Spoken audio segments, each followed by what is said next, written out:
Muy bien, estimados. Buenas noches. Espero que se encuentren todos muy bien a puertas de la Semana Santa, bueno, de los días de Semana Santa. Y ya que estamos pues en iniciar con el Domingo de Ramos. Veo una vez los temas que nos toca el día de hoy. Va a ser el tema interesante de la tutela jurisdiccional y las estructuras del proceso civil. Para ello, espero que estén a todos atentos. Obviamente va a haber un tiempo digamos, se pueda juntar con el debate electoral, pero supongo que ustedes tendrán la decisión, sabe, de poder prestar atención a mi voz y lo que pueda proyectar con ustedes el día de hoy. Y para este preparado especialmente para esta noche unas PPTs que los voy a proyectar en estos momentos. Igual ustedes me indican si es que la producción se detiene o de alguna manera hay un problema de poder publicarse. ¿Bien? Igual, buenas noches con todos ustedes, espero que se encuentren muy bien y bien, espero sus preguntas y dudas en el transcurrir de mi exposición, lo que vincula al tema de hoy. Tengan presente las temas posteriores para que enfoquen sus preguntas a la temática de esta clase.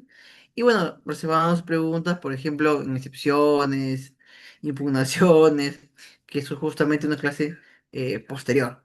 Así que hoy tocaremos el gran tema de la tutela jurisdiccional y la estructura de proceso civil en el tiempo que vamos a compartir con ustedes. Bien, que es 7:30, 9:30. Y empezamos una vez. No basta cuando uno tiene un acto jurídico, un contrato, testamento, matrimonio, eh, y incurre en obligaciones, y también es dotado de a una adquisición de bienes en propiedad o en uso, un usufructo, servidumbre, superficie, o se verá cuánto es garantía hipotecaria. Si es que esto puede conllevar en la práctica un grado de incumplimiento o controversia de su ejecución, para lo cual frente a eso, en principio, tendríamos que tomar el trato directo y un acuerdo de solución amistosa, en la cual podemos darle claridad a las cláusulas ambiguas, podemos darle una oportunidad de cumplimiento a la parte deudora, o también, si es un tema de interpretación, pues hacer un trato directo y conversar sobre el sentido adecuado este, de la incertidumbre o controversia jurídica que pueda presentarse entre las partes.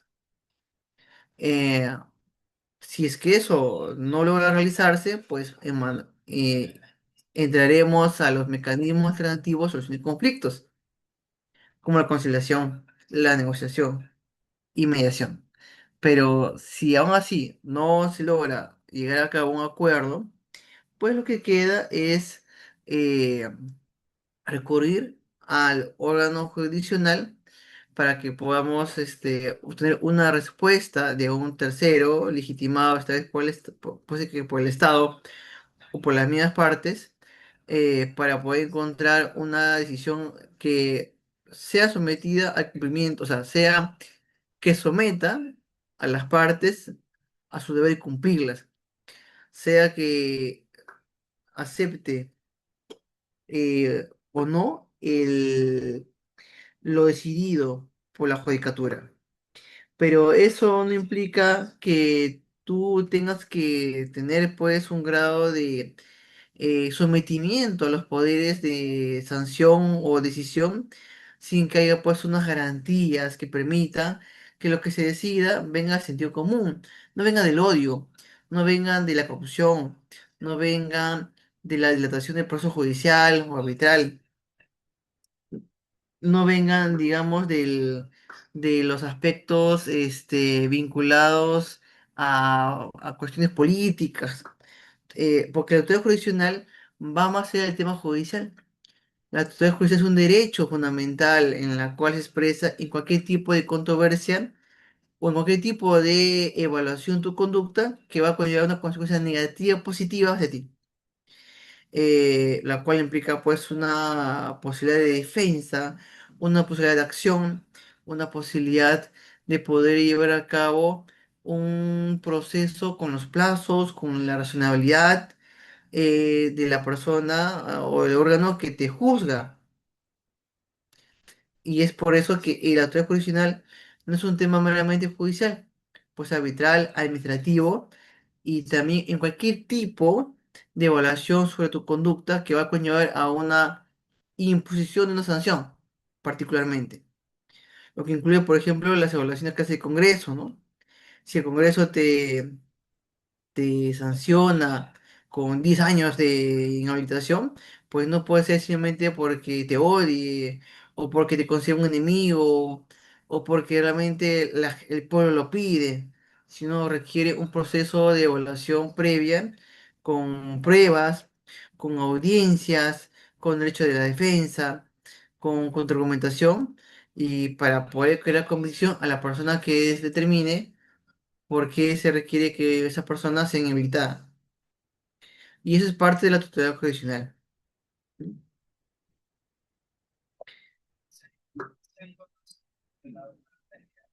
Para esto tenemos como base normativa la Constitución Política de Perú, ¿ya? La Constitución Política, que indica lo siguiente en artículo 139.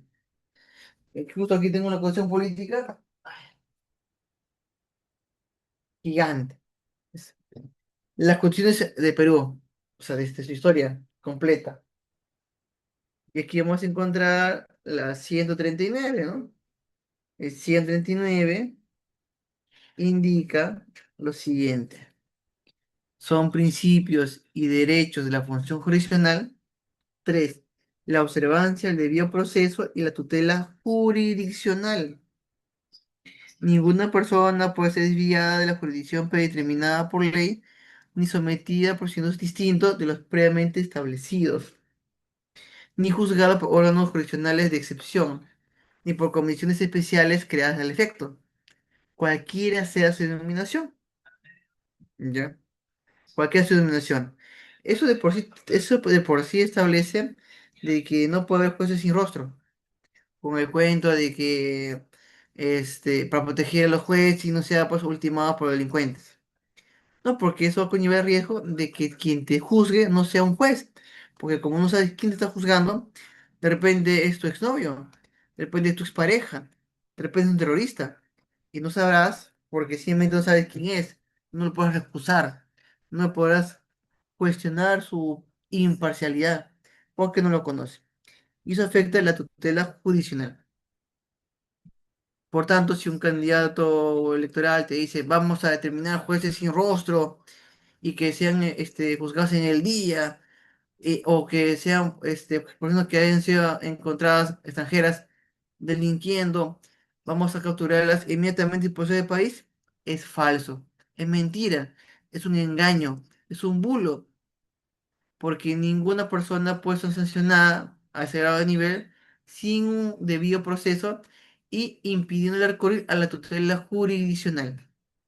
Bien. Y eso no tiene banderas, no tiene si es, digamos, extranjero o no.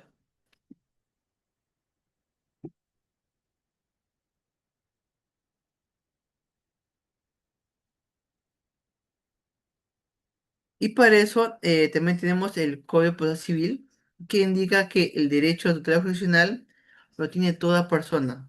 Bueno, aquí se tutela jurisdiccional efectiva, pero efectiva es inherente a la tutela jurisdiccional, pues, porque ni modo que sea pues inefectiva, ¿no? Inoperante. Con sujeción a un debido proceso. Esa es la base constitucional y la base procesal civil. Como la tutela judicial efectiva tiene rango constitucional, tiene su base también en la jurisprudencia del Tribunal Constitucional. Aquí te cito una, la última que puedo encontrar, que indica que la tutela judicial efectiva es un derecho constitucional de naturaleza procesal en virtud de la cual toda persona o sujeto justiciable, sujeto de derecho, puede acceder a los órganos jurisdiccionales. En otras palabras, ningún órgano jurisdiccional puede impedir la entrada de documentos, ni demandas, ni nada por el estilo, independientemente del tipo de pretensión formulada y de la eventual legitimidad que puedan acompañarle a su petitorio. En un sentido extensivo, la tutela judicial efectiva, como también puede conocerse, permite también que lo que ha sido decidido judicialmente o arbitralmente, mediante una sentencia o laudo, resulte efectivamente cumplido. En otras palabras, con la tutela judicial efectiva, no solo se persigue asegurar la participación o el acceso de justiciable a los diversos mecanismos, procesos, que habilita el ordenamiento dentro de los supuestos establecidos para cada tipo de pretensión, sino que se busca garantizar que, tras el resultado obtenido, pueda verse este último materializado con una mínima y sensata dosis de eficacia.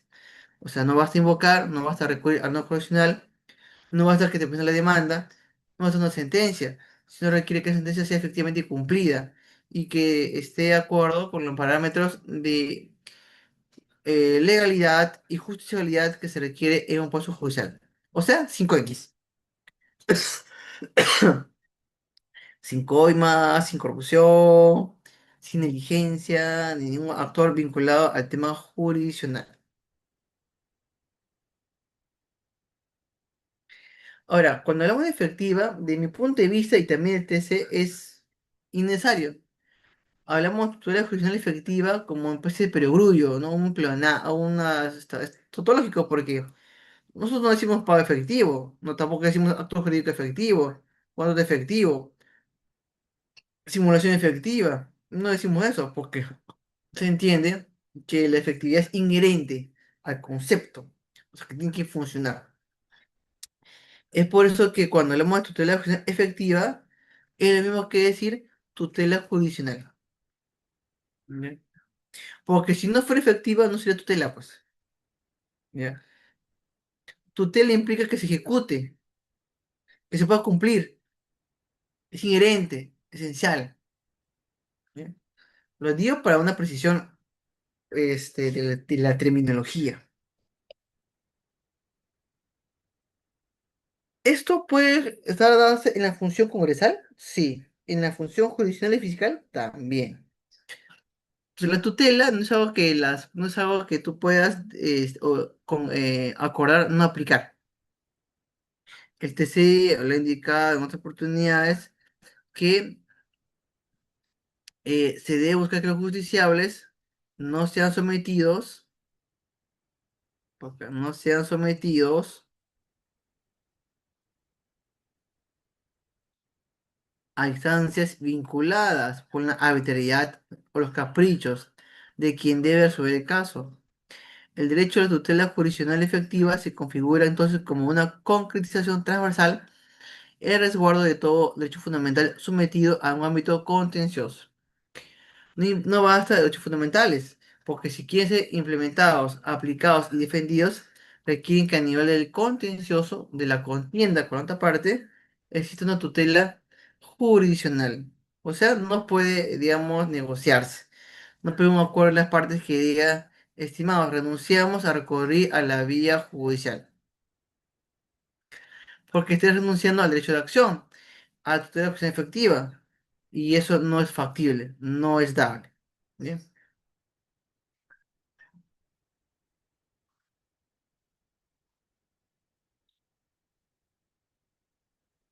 Si bien tenemos jurisprudencia de tipo constitucional, también vamos a tener presente los a nivel casatorio, ¿no? Y aquí habla, digamos, de la garantía de tutela jurisdiccional.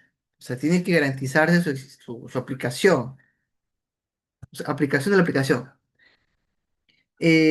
Comprende el obtener una resolución fundada en derecho, en legítimo interés, y exige que la sentencia explicite de forma bastante la razón de sus fallos.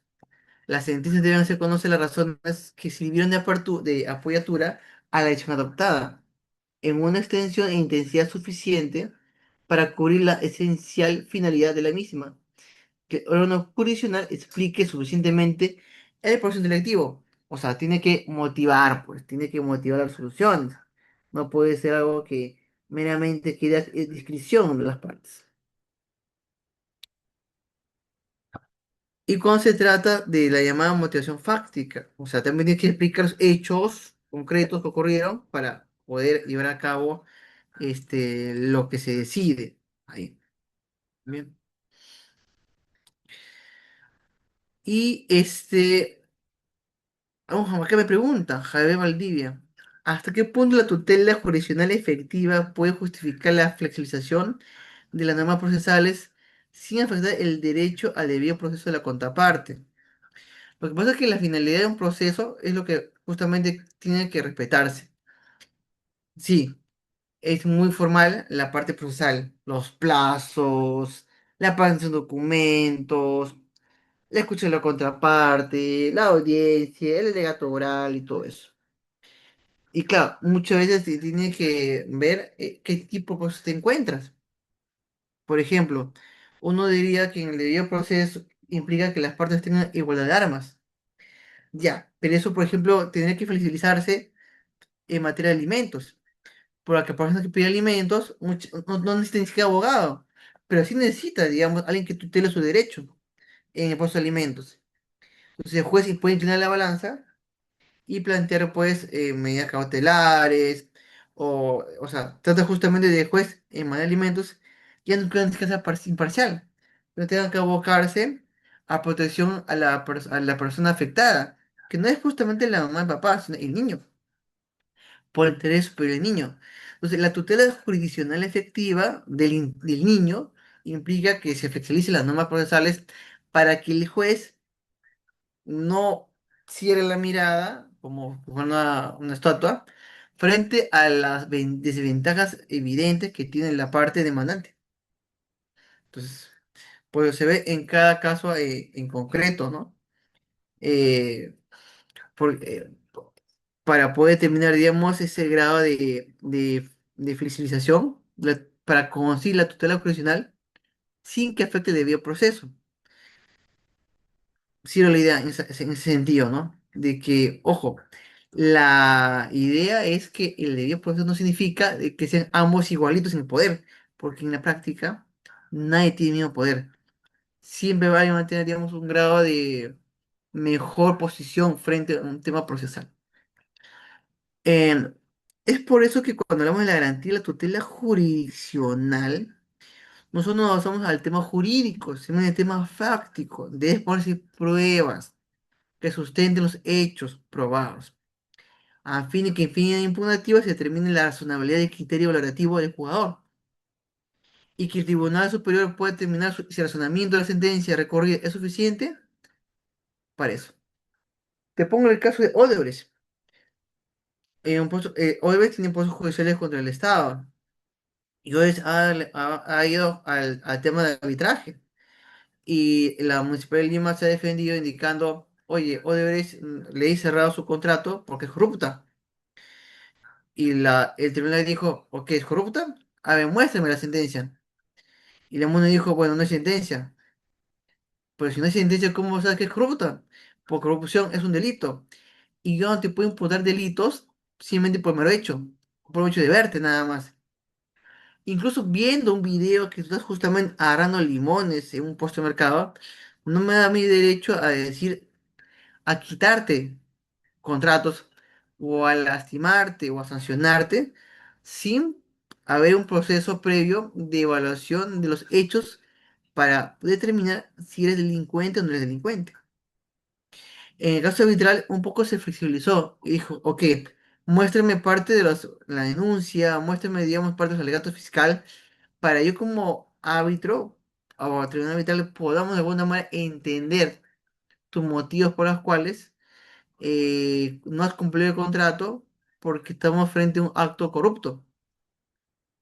O sea, no, o sea, no es que se cerró diciéndole, oye, como no hay sentencia, entonces Odri ganó.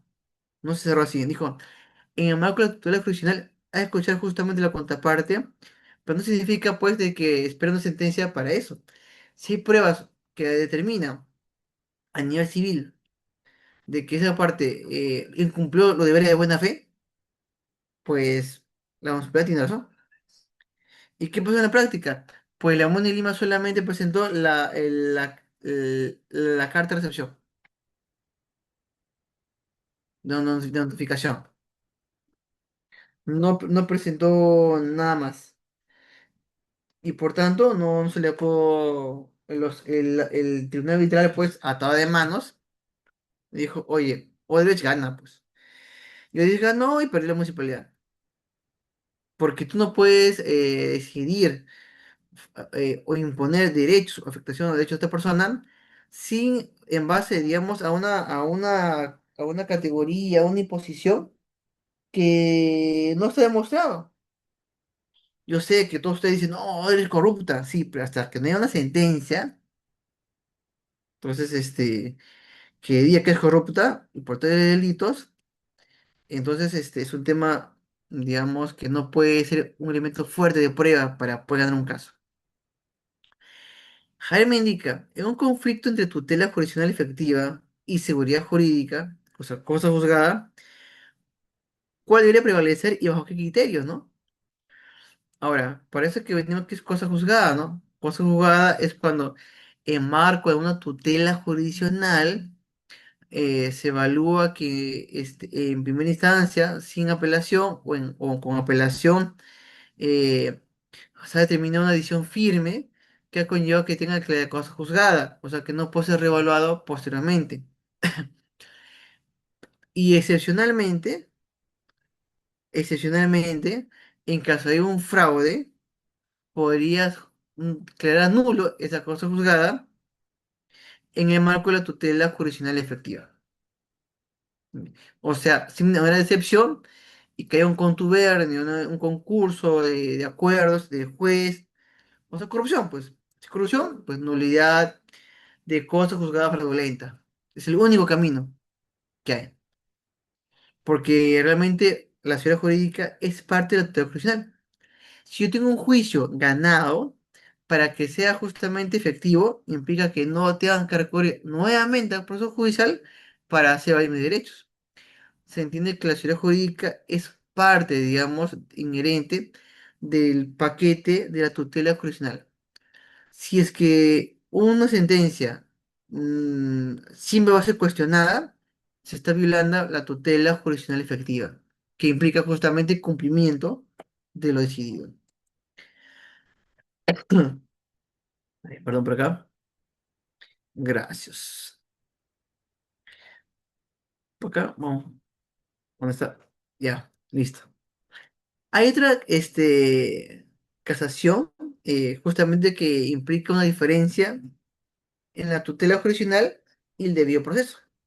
O sea, hace 10 años ya está más o menos delineado cuál es, digamos, el contenido de la tutela jurisdiccional y con el tema del debido proceso. Es más, a nivel constitucional se dividen esos términos, porque ambos son conocidos como principio de la función jurisdiccional, ¿no?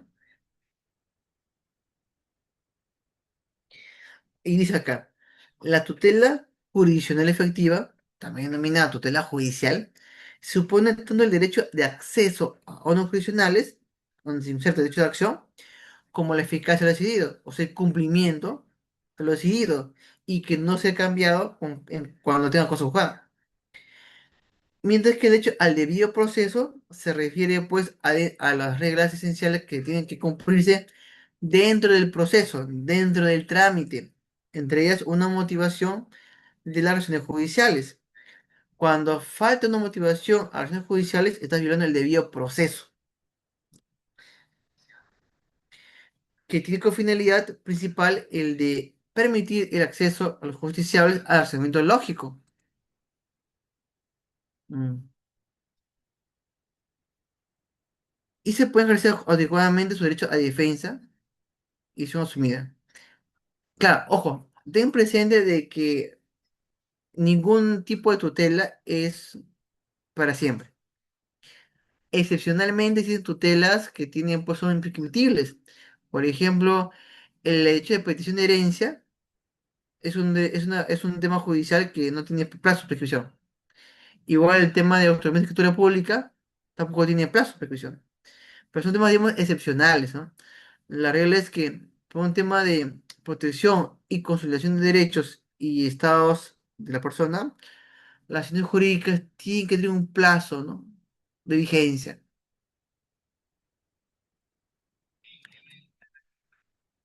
Un plazo de vigencia. Si no, no sería eso, digamos, factible, ¿no? De llevar a cabo. Es más, con los plazos son perentorios. No podríamos decir que por prevalecer, digamos, el derecho del peticionante o el impugnante, podemos permitir, digamos, la entrega de documentos, ¿no? O podemos dejar de lado la formalidad de estos documentos. Y te presento un caso. Un amigo, bueno, un amigo sí, pues es juez. Y la cosa es que un amigo de promoción de universidad lo llamó el domingo en la mañana. Y estaba durmiendo, pues, también en la mañana. La cosa es que se despierta y le dice, oh, sal a tu casa, le dice. Sale, pues lo recibe. Le dice, oye, ¿qué tal? ¿Cómo está? Le dice, ¿qué has sacado hoy, estimado Jimmy? ¿En qué te puedo ayudar? Ah, sí, recíbeme. Y ¿sabe qué? Tengo acá, este, mi escrito y quiero que me recibas. Baja tu sello de juez y ya, pues, ponme recibido. No, no, y ponle, pues, fecha de viernes, pues, porque se me pasó el plazo. Invoco tutela jurisdiccional efectiva. Invoco derecho de defensa. Invoco al debido proceso. Señor, ¿sabe qué? De repente tienes razón en el juicio. De repente mi amigo Jimmy no era culpable o tenía fundada la demanda. Pero si se le pasó los plazos perentorios, que es parte de la predictibilidad judicial, la seguridad jurídica e igualdad de armas respecto a los plazos con la contraparte, no podría ser, digamos, si documentos con fechas posteriores, con fechas anteriores a la fecha que presentó. Y a su vez, la forma de documentos no es por a la mano o recibido y que uno entra al expediente, sino por los canales oficiales respectivos. A mí también me ha pasado, ¿no? Gente que no quería dar los documentos a la mano, me decía, ponme por recibir, no ponme recibido. Estimado, le digo, eso hace décadas no se hace. Está prohibido y no vale, es nulo cualquier documento que se acepte a mano por parte de un tipo de funcionario público, porque no vale, no vale. Solamente es válido lo ingresado por mesa de partes, porque puede evidenciarse la existencia de la petición de recurrente. Bien. Entonces ten presente, digamos, ese aspecto y ese detalle, ¿no? Y eso no solamente depende de mí, sino ya hay casaciones que te muestran en las cuales ya se consolida ese tipo de apreciación. Entonces, no es que sea un tema mío, no es que yo me lo inventé, no es que la doctrina de Juan Moreno Galvez, de no dejo, no. Es un tema que ya tiene sustento normativo y sobre todo de desarrollo jurisprudencial, tal como yo te presento en este caso, ¿no? En estas casaciones. Es más, las pongo acá para que tú sepas qué usar, ¿no? Cuando tengas un casos prácticos, cita la casación, las PPTs, los senadores te van a hacer presente y lo puedes hacer, digamos, parte de tu argumentación jurídica. O sea, para que no creas después de que es un tema meramente de opinión subjetiva.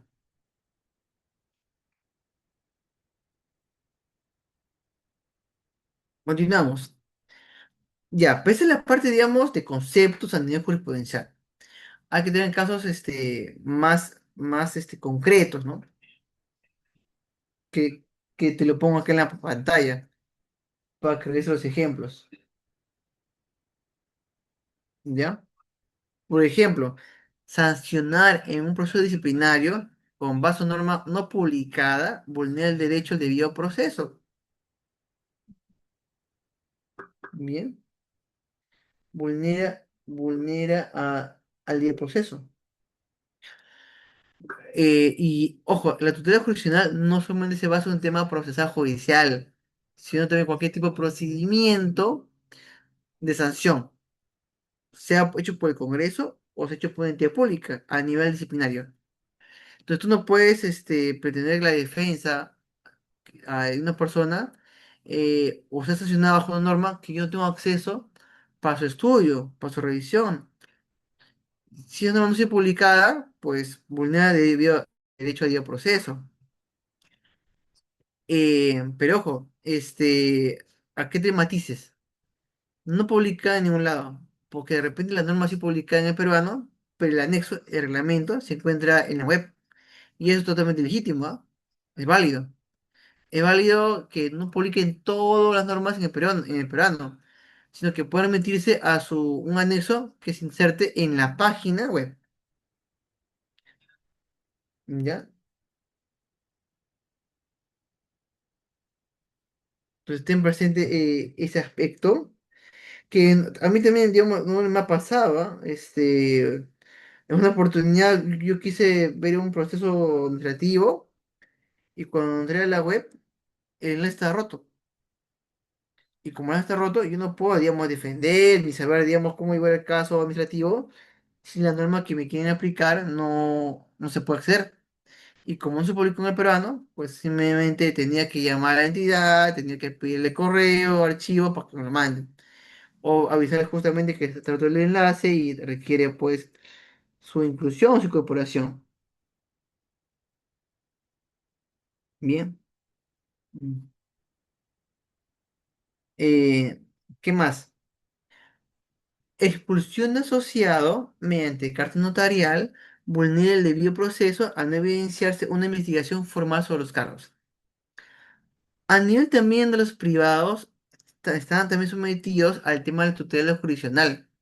O sea, ningún privado puede expulsar a alguien de un club, de una asociación, sin el tema de hecho de defensa, o sea, para los imputados, réplica, por impugnar. O sea, no cabe en ningún sentido y en ningún modo que una entidad privada, por el hecho de ser privados, no le dé pues la posibilidad que se defienda, la posibilidad que recurra, digamos, a un órgano de segunda instancia, o que sepa, digamos, los cargos imputados, ¿no? O que piense que si uno entregó, digamos, sus documentos en plazo extemporáneo, no significa que acepte la verdad de los hechos. Eso le pasó, por ejemplo, a un amigo, Tommy. Él fue procesado en la entidad y él justamente cuando quiso plantear sus argumentos en contra, se le pasó a plazo y bueno, fue el día siguiente. Hasta ahí, normal, ¿no? Pero ¿qué pasó? En la respuesta de la entidad, ¿sabes qué le puso? Le puso, teniendo en cuenta que el enunciado no ha presentado sus documentos, implicaría la aceptación de los cargos. Entonces, ¿qué? Dice, ¿cómo? O sea que si yo me demoro en entregar documentos, aparte que se tiene como no presentados, se tiene que, se presume que acepto los cargos, para nada. Eso es un procedimiento que no tiene ni una base legal y tampoco puede tenerla. Así que es una violación a la tutela jurisdiccional efectiva. Porque se está imputando, digamos, se está pretendiendo darle una voluntad manifestada a mi omisión contra mis intereses y que no se deduce, digamos, del caso. Un tema, digamos así, reciente ha sido que, o sí, el caso pues, de Soraya Ábalos, ¿no? Ustedes dirán, sí, me cayó mal, me cayó bien, que tuvo un tema cuestionable o no, y eso, digamos, es cosa aparte. Es como el tema de derecho, ¿no? Yo puedo tener, digamos, personas que recurren a mí que no me caen, que no me interesa, o que me han hecho daño, o son delincuentes, pero no por eso yo voy a tratarlos de manera de espaldas al derecho. Voy a tratarlos, pues, así como que, ya, y no importa que se hunda, ¿no? tengo que hacer presente estos esquemas, pues, que hay acá. Ujú, ujú, ujú. Ah, ya. Por ejemplo, en el caso de Zoraida. Ahora, ¿qué pasó acá? Veamos, veamos. Dice, el Pleno del Congreso aprobó la acción legislativa 5432 que propone inhabilitar por 5 años para ejercicio en la función pública a Soledad Ábalos en su condición de ex fiscal de la Nación por presunta infracción a la Constitución Política de Perú. O sea, la inhabilita por una presunta infracción. Y eso de por sí es una violación a la tutela, porque no te pueden sancionar en base a presunciones, pues. Tiene que probarse. Según la propuesta, Soraya Dávalos incumplió las obligaciones inherentes al Ministerio Público de ejercer la acción penal, siendo precisamente la Fiscalía de la Nación la única funcionaria legítima para investigar los presuntos delitos cometidos por sus altos funcionarios y, no obstante, haber advertido la denunciada existencia de hechos irregulares con características delictivas que habría cometido el entonces presidente de la República, Pedro Castillo. ¿Se acuerdan de ese caso? Que Soraya no denunció.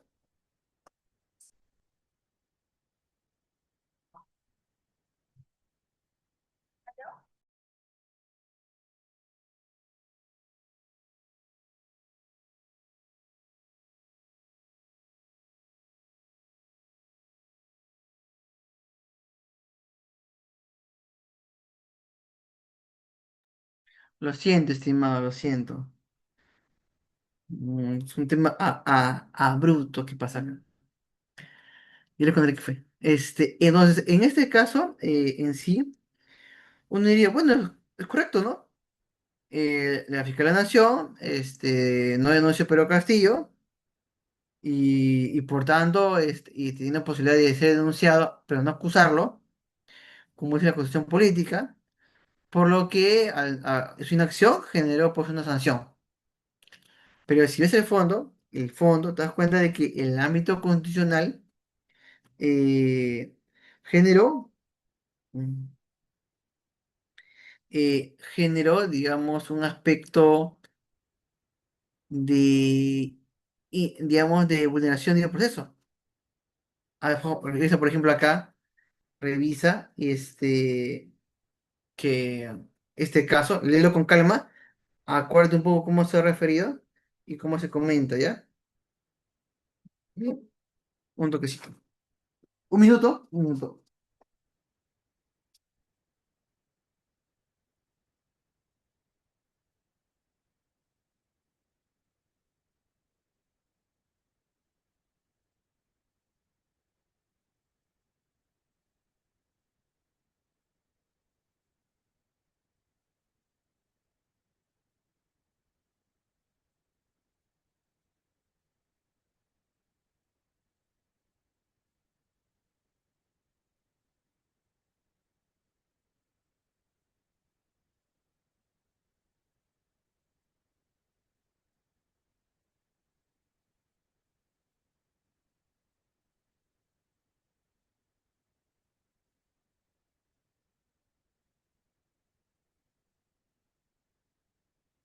Listo, estimado, sí, he vuelto por acá.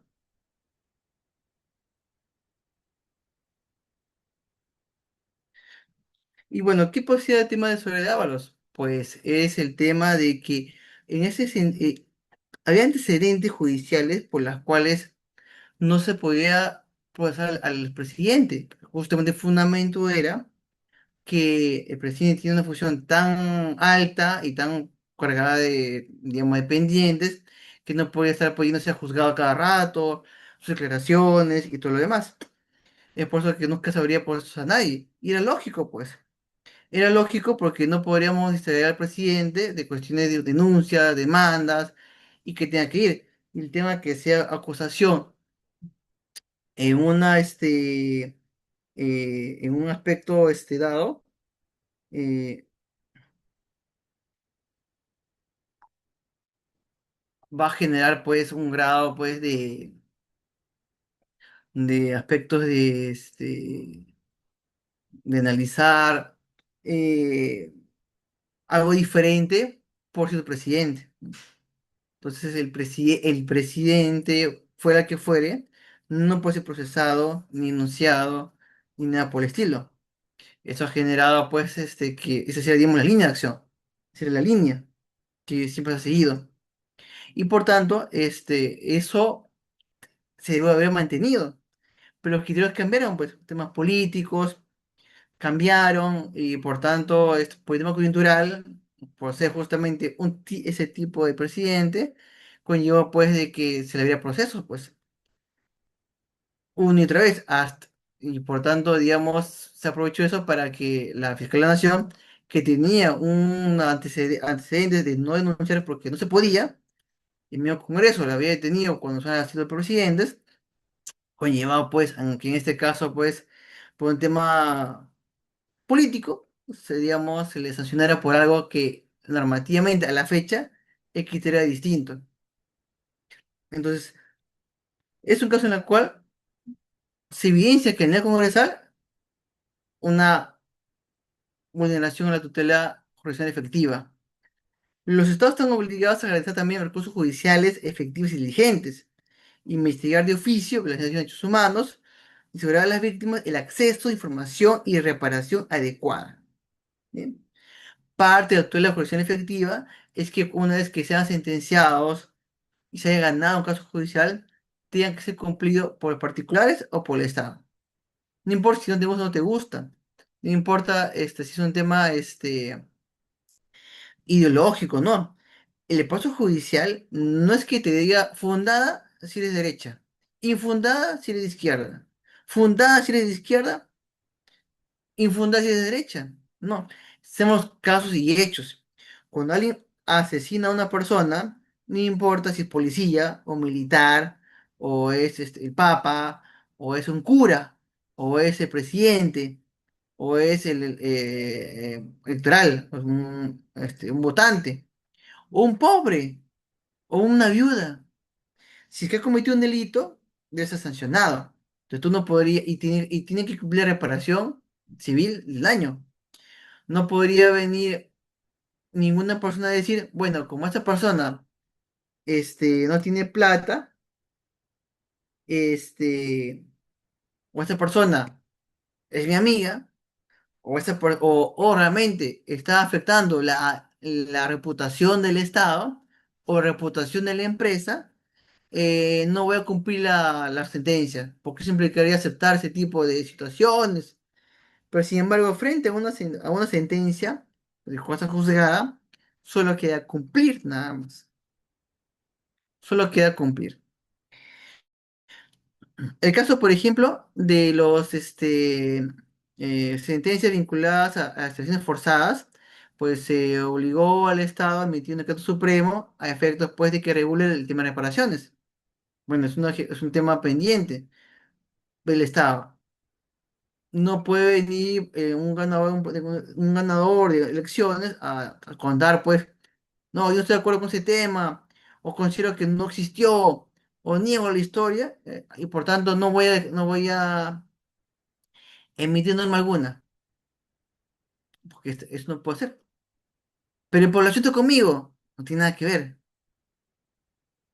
porque la tutela de justicia efectiva no está supeditada a si que es popular o no es popular, no está supeditada a un candidato u otro.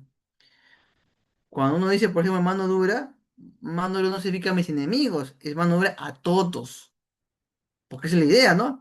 La idea es que pese quien le pese, cae quien caiga.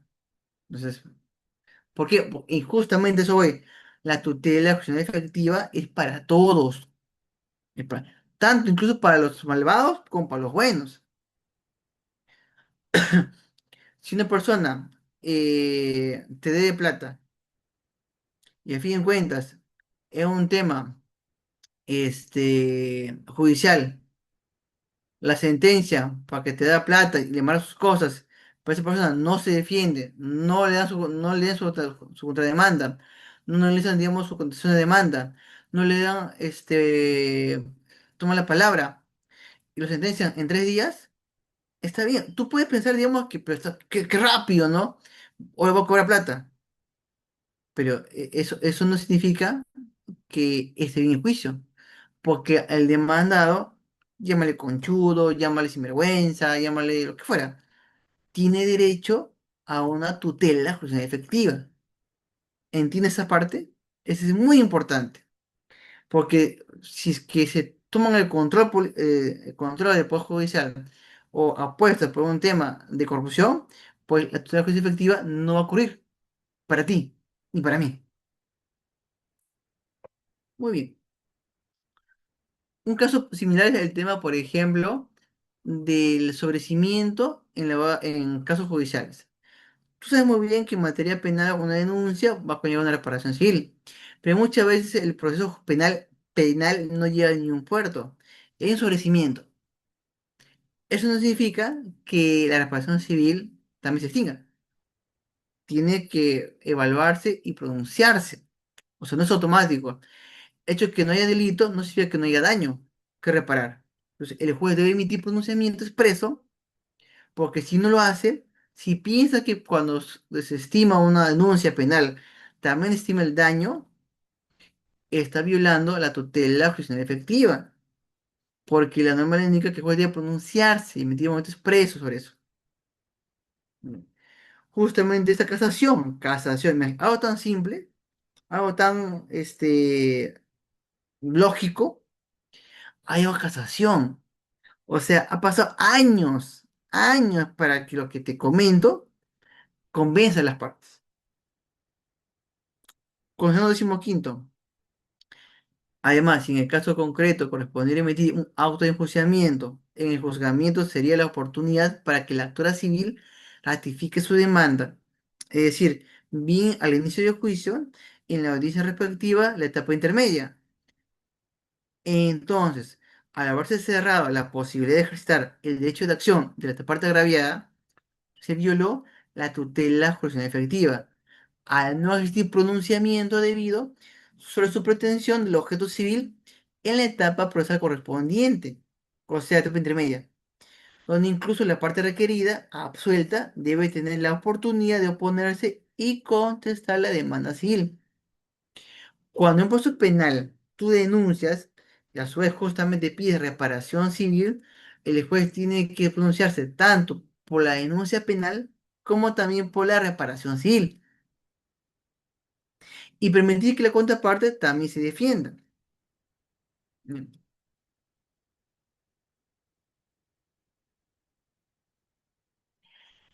Casos últimos, casos emblemáticos. Profesor, entonces la tutela judicial efectiva implica que las partes tienen que tener un acceso, derecho de defensa en el marco normativo, civil y constitucional. Y tienen también un grado de inflexión cuando hablamos pues normas que hay que aplicar, pero que el juez debe ir a aplicar por control difuso, porque son leyes que son inconstitucionales o violan tratados internacionales que Perú ha celebrado. Por ejemplo, el Perú es el TLC. Si el Perú viola el TLC, un empresario peruano pues se va al CIADE y arbitraje y a juicio y pierde. Ahí no cabe decirle, no, la soberanía, que el Estado es soberano, independiente, por la voluntad de los pueblos, ¿no? Pero ¿por qué se mete decía, decía, de seguro son bancos son antiperuanos, ¿no? O estimaban. Los organismos internacionales no tienen manera. Pero Perú sí está perdiendo, seguro odia a Perú. Tanto odio. Oye, estimado, es un juicio, es un caso judicial. Si alguien está afectado a su derecho, pues reclama la vía jurisdiccional. Y por tanto, los tratados internacionales son parte de la normativa interna, así que puede invocarse a nivel justamente de los juicios peruanos internos. Tiene mi validez, porque Perú ya se sometió a esas decisiones, ya se sometió a la OEA, ya se sometió al CIADE, ya se sometió a la Corte de la Haya, ya se sometió a la ONU, ya se sometió a la Convención de Ginebra, ya se sometió al tema de los derechos humanos, derechos humanitarios. Y como ya acordó palabra empeñada, pacto entre banda, se aplique esas normas. Así que cuando un político te dice, no, la soberanía, se afecta la soberanía, mentira. Mentira, es simplemente mentira nada más. Te está vendiendo sobre culebra. Volviendo a tus ejemplos de tutela judicial efectiva. Se, tenemos esos casos emblemáticos, ¿ah? A nivel de casación, en el cual se inaplica la ley 31751, referido a la suspensión del plazo de prescripción por un año, por ser proporcionada y contravenir la protección de la seguridad pública o ciudadana y el valor justicia material, así como la tutela jurisdiccional de la víctima. La víctima, tú no tienes derecho a insultar a la que fuera, y si lo haces, eso no significa de que tengas derecho a nivel jurisdiccional. ¿Cuántas veces he visto yo gente? No, esa persona, señor juez, no le da razón. ¿Por qué? Porque esa persona es quequista, fujimorista, caviar, de izquierda, zurdo, de derecha, subyugado a los poderes del imperialismo yanqui. Esto no tiene nada que ver ya en el proceso judicial. De nada que ver. Que estoy denunciando a un militar porque me violó. No, ¿cómo es posible? Honor y gloria. Honor y gloria. Estimado, nadie está denunciando a una persona por ser policía o por ser militar o por ser de marina o fuerza aérea. Se denuncia porque ha cometido un delito. Incluso de ese grave, si es que una persona que juró defender la patria viola a los patriotas, a la gente de la patria. Al contrario, ¿no? Ninguna institución puede clase inmune, le hace impune. Por eso hay varias casaciones, como es en pantalla, que concluyen que la aplicabilidad de la ley 31751 es proporcionada y contraviene el acuerdo plenario de seguridad jurídica y de tutela jurisdiccional de la víctima, que prevalece por encima de cualquier tipo de ley. Así que, justamente para que los jueces se encuentren protegidos, acuerdo plenario del 2002-2023. Los jueces tienen control difuso. Un congresista puede meter una ley que diga, ley que termine, que ningún policía o partido político puede ser denunciado. O sea, si es que una persona es partido político y me viola, pues no lo puedo denunciar. Por la democracia, ¿no? Si me roba, si me estafa,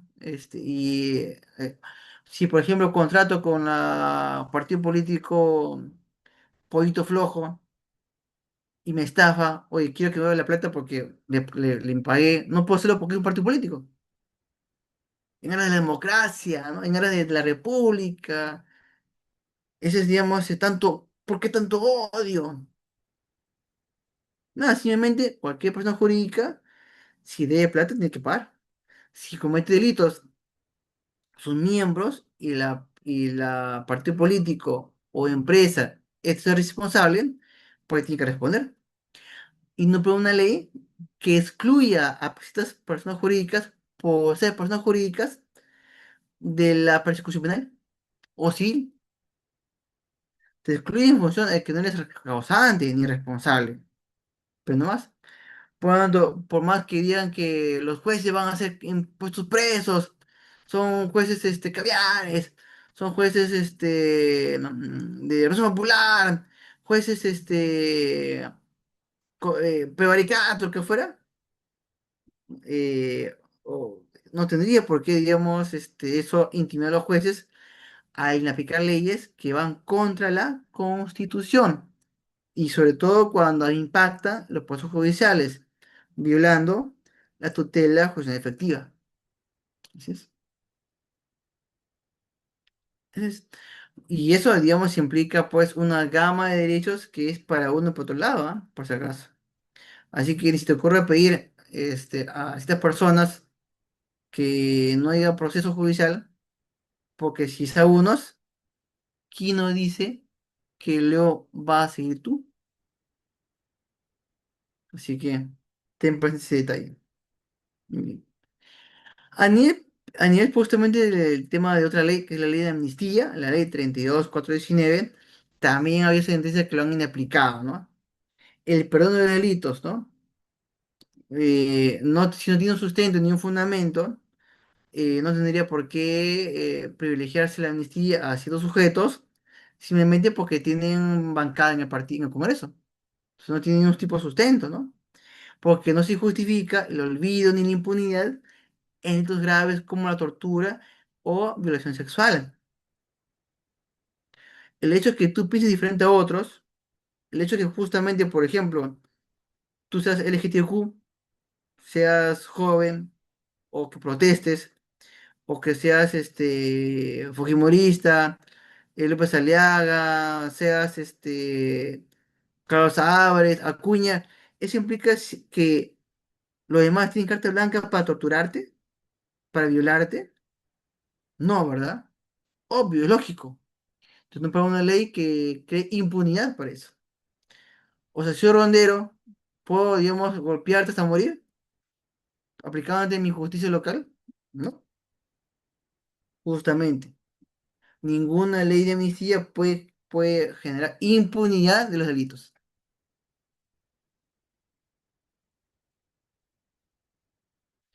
Y hasta ahí, por ejemplo, lo que te comentaba de la tutela jurisdiccional efectiva. Muchos casos actuales, últimos, que aluden pues a los aspectos de cómo es que este tema siempre está en constante invocación en los procesos judiciales, en procesos administrativos, disciplinarios, sancionadores, evaluación de acusación constitucional en el Congreso, comisiones de ética, tanto el Colegio de Abogados de Lima, otro lado. O de Lima, con el Colegio de Abogados, tiene la prerrogativa de advertir justamente eh, los aspectos vinculados a sus gremiados. Pero no significa que porque es un ente privado y tú eres su gremiado, no tenga por qué respetar la tutela jurisdiccional efectiva, que no es, que es un deber del juez, es un deber de cualquier ente que va a juzgarte. Ya. Esa es justamente la tutela jurisdiccional efectiva. Bien. Preguntas, dudas, en el chat, por favor. En el chat y ahí, digamos, conversamos sobre casos. Yo trato de hacer ese tema más que teórico, un tema casuístico, jurisprudencial, para que veas de que realmente ese tema desde la tutela judicial efectiva a veces es trastocada, ¿no? Incluso callada por ciertos actores, sobre todo políticos, partiendo de la idea de que como es mi derecho a evaluarte, pues te evalúo como me la gana. Eso es falso, eso es mentira. Cualquier persona que evalúe a otra persona tiene que hacerlo en el marco de una tutela judicial efectiva. Muy bien.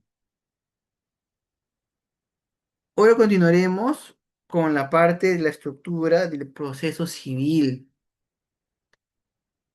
Particularmente el proceso civil y el penal tienen pues grados de comunicación, pero en este caso el proceso civil tiene pues una estructura. Bueno, tiene estructura, yo diría etapas, ¿ah? Etapas, mecanismos de cómo se va interactuando. Y claro, como no hay un solo proceso, eh, como ni siquiera dos, como el de Procesos Civiles del año 1911, pues sí va a requerir pues varios esquemas que determinemos cuál es la estructura de cada proceso, de conocimiento, abreviado y sumarísimo. Y ahora también vinculado a los aspectos de cuando estamos frente a una oralidad y cuando no la estamos. Mm,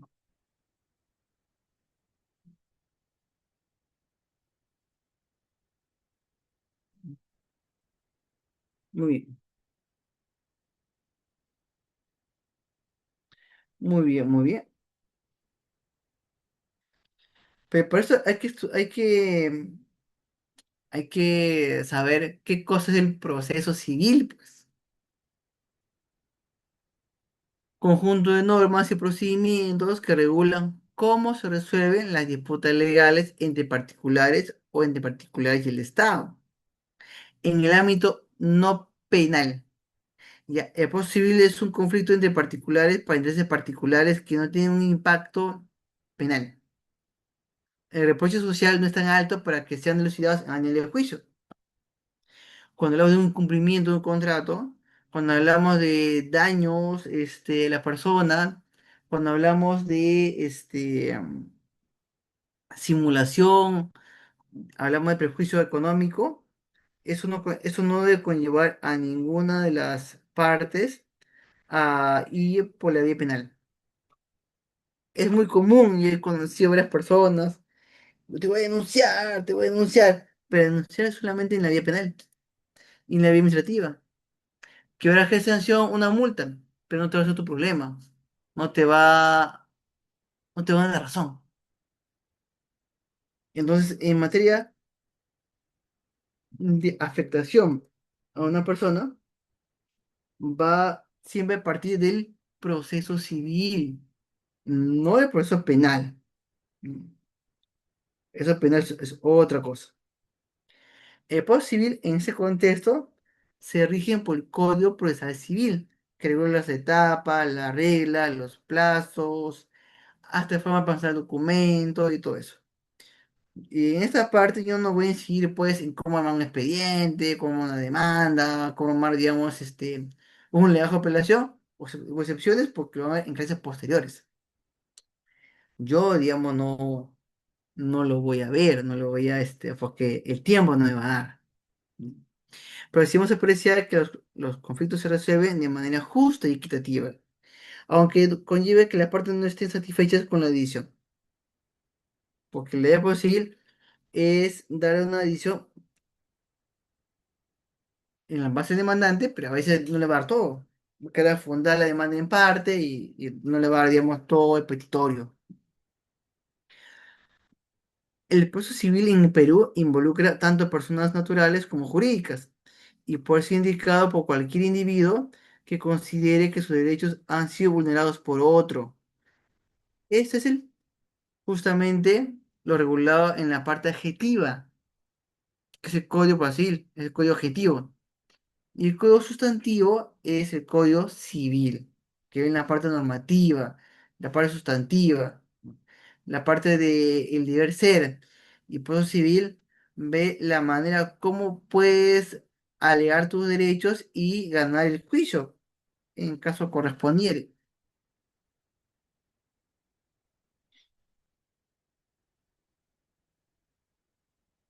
Y en tu proceso civil hay etapas.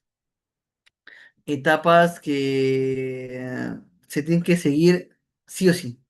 No cabría, digamos, saltar la etapa o como a veces a un congresista o a un votante o a un postulante, creo que pues escuché, pues vamos a la gente que no paga el arrendamiento, desalojo por parte del dueño. No iba a ser legal. No existe desalojo, desalojo sin juicio. Así que es una patinada, ¿no? No cabría, no cabe. Ninguna persona tiene la autotutela de expulsar a alguien de su territorio, de su casa, por la fuerza. Tiene que recurrir a la vía jurisdiccional.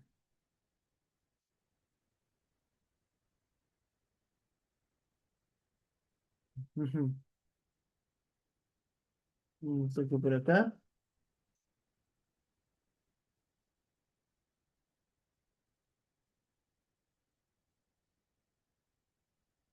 Ya. Entonces, cuando tienes un conflicto, ya pasó trato directo, ya has pasado el tema de la conciliación, pues vas a pasar tu demanda. Tu demanda.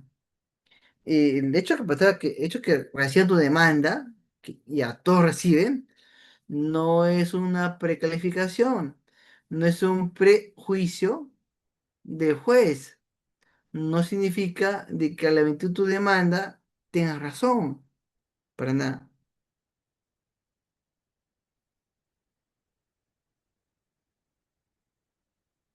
Entonces, la demanda es un escrito virtual y físico que marca el inicio de esta fase de proceso. Ahí pone pretensión principal, accesoria, dos partes principales, alternativas, con las pruebas suficientes, testigos, pruebas documentales, video, fotos, ¿no? Y concluyendo eso con el auto admisorio, se admite tu postulación, nada más. No te la razón. A veces, digamos, sale, por ejemplo, el tema de Urresti, que ya salió libre, pero no porque es inocente, ¿ah? Y ellos se ponen, ¿no? Sale porque se demostró por fin que es inocente. Mentira, no salió por inocente. También el caso, de que hubo juicio, y como el juicio, digamos, se suspendió este, o fue de alguna manera, pues, llevado un acto un tema de excepción de prescripción extintiva, salieron a medios.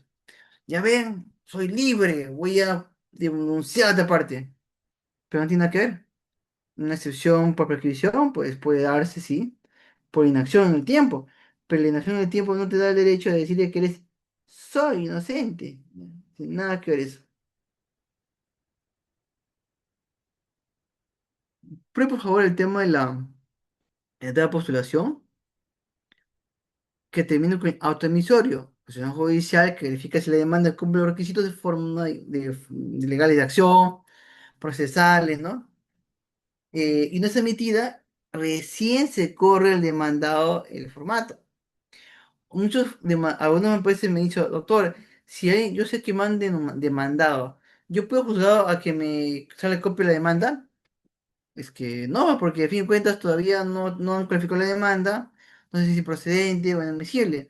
Así que no te van a dar el presentado que te notifiquen. Dice, no, yo quiero enterarme, yo quiero defenderme, yo quiero acá todo esto. Lo siento, estimado, lo siento. Eso no hay. Esa prerrogativa no hay, no hay.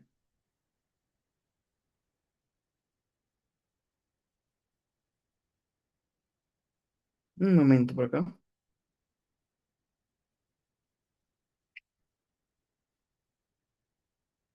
Ya listo.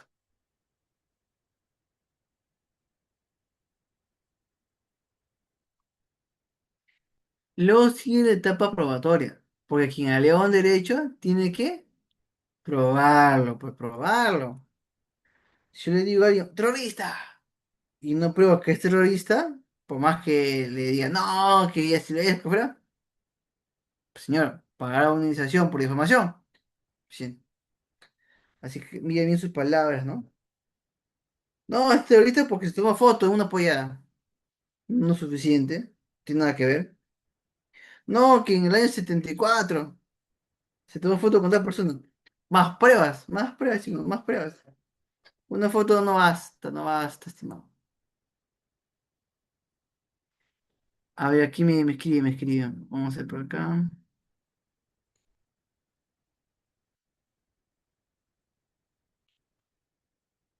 Ajá.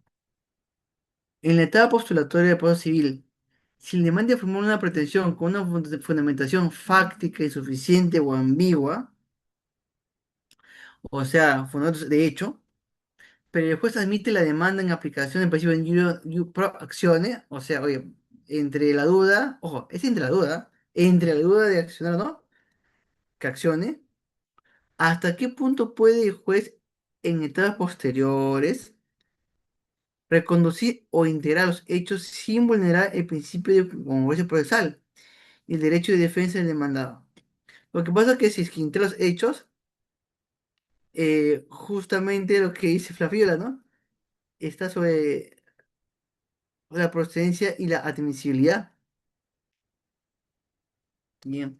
Recuerda que procede inadmisible, pues inadmisible porque pasa unos requisitos de forma que, dando un paso respectivo, va a poder justamente ser admitido, ¿no? Improcedencia si justamente te faltan elementos esenciales que impiden, digamos, su llevar a cabo una postulación válida, ¿no? Entonces, eso ustedes ya tienen claro, el tema de improcedencia, admisibilidad. No planteo las causales porque me llevaría pues hasta la medianoche, ¿no? Y falta todavía varios temas que ver. Yo voy a tener una estructura del proceso civil, así macro, porque va a haber clases en la cual hablen específicamente de cada elemento, de cada etapa, ¿no? Pero te pregunto, ¿no? ¿Hasta qué punto, dice, hasta qué punto puede el juez en etapas posteriores, o sea, en audiencia, puntos controvertidos, concentración, reconducir e integrar los hechos sin vulnerar el principio de conesponsal? Lo que pasa es que los hechos, como son fácticos, entiéndase pues que tienen que presentarse al inicio del proceso, pero no significa que con eso se precluya. Pueden pasar posteriormente en atrocidades esenciales y son esenciales, igual tienen que recorrer, tienen que derivarlo a la contraparte. O sea, todo tipo de prueba nueva, información adicional, si el juez justamente quiere valorarlo para que ingrese como parte del elemento probatorio, tiene que cursar notificación al demandado, sí o sí. No puede, digamos, ocultarlo, no puede decir que, como en los procesos judiciales de Estados Unidos, aquí tengo la carta maestra, no sabías que aquí tengo el, la licencia de conducir que lo encontré hoy día, esta mañana. No, no. No se, aquí no se prende a nadie. Siempre tiene que cumplirse previamente las pruebas presentadas.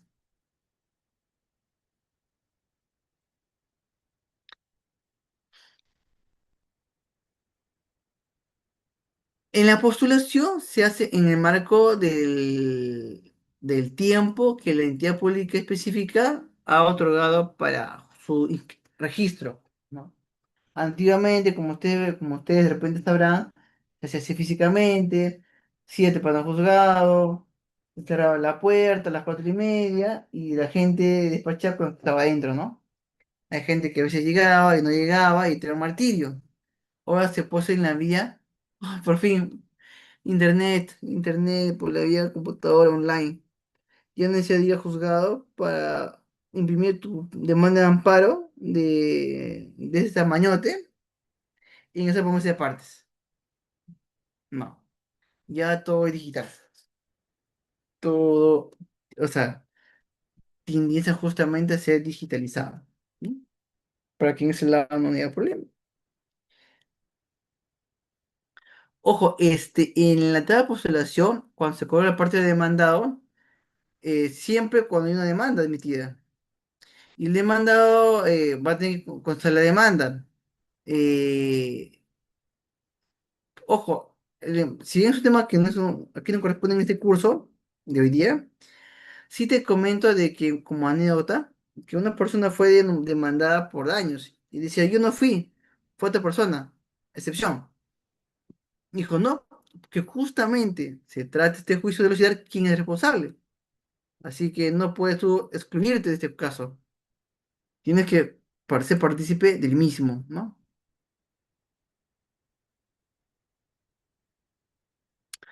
A ver, me comentan por acá. ¿Qué pasa que no pasa a la asistencia alimentaria? ¿Qué pasa si no se pasa ya? La asistencia alimentaria permanente, los alimentos. Hay demora 3 meses o más, pero se cumplen, pero sí cumplen. O sea, realmente la demora constante puede generar una alerta en la cual conlleve a que te llenen mente a juicio. O sea, no te puede demorar. ¿Por qué? Porque el tema alimentario no depende de ti, de tu organismo. Es algo constante. La gente tiene que comer. El niño tiene que comer alimentos. Tu papá tiene que comer alimentos. Así que no puedes atrasarte demasiado porque puedes generar un grado de incumplimiento, ¿no? De mismo. Pero menciona la demanda como una etapa probatoria. Durante esta fase, las partes pueden presentar al juez las pruebas previamente incorporadas en la demanda o en la contestación, o actuarlas, o activarlas, ¿no? Oye, señor juez, recurra a la otra contraparte para que presente su estado de cuenta, ¿no? Que yo no puedo acceder. O invocar, digamos, una lista de pliego de preguntas para testigos, ¿no? El juez evaluará dichas pruebas y decidirá cuáles serán admitidas y cuáles no. Depende de cada caso, ¿no? Yo creo que admiten la prueba de que esta persona se iba a chupar ahí en Lince, ahí con mujeres. Pero señor, esta es una demanda pues, digamos, de alimentos, ¿no? Pero sí, pero creo que, que demuestre, pues, de que el sujeto puede dar más, de que es un borracho. Y por lo que también. Entonces, pues, ver cada caso por caso. Y aquí justamente es posible aplicar excepciones procesales y recursos, que lo veré justamente en la siguiente clase, me parece. Sí. Cabe destacar que mientras que en la etapa postulatoria el juez admite la demanda, en la probatoria se determina la validez y relevancia de las pruebas aportadas. Mucha gente, es mucho bla bla bla, pero las pruebas son lo que cantan, las pruebas fehacientes, indubitables, ¿no? No puede ser pruebas meramente, este me dijo, no me dijo, que su cara lo vi así, o que se queda tarde en el trabajo, o que no, no puede ser de esa manera.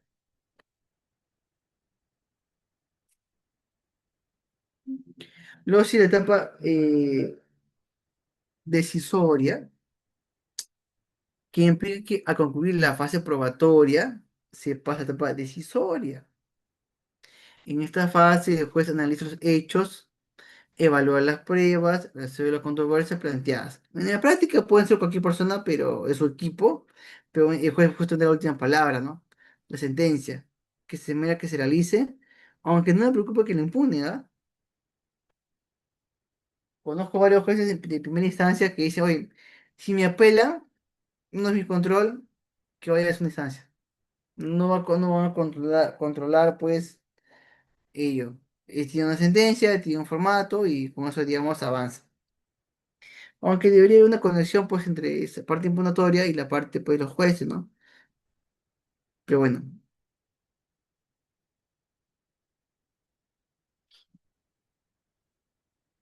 eh, el juez podrá aclarar fundada o infundada la demanda, resolviendo el conflicto o eliminando la incertidumbre jurídica. Eso es crucial. Decisión definitiva sobre el caso. Ya, pero claro, si no estás de acuerdo, puedes impugnar, ¿verdad? Puedes impugnar. Pero la idea, digamos, que tú te convences con la decisión por el juez. Muchas de esas sentencias absurdas, que realmente nunca debió, digamos, someterse a arbitraje, o arbitrarse, digamos, eh, a un tema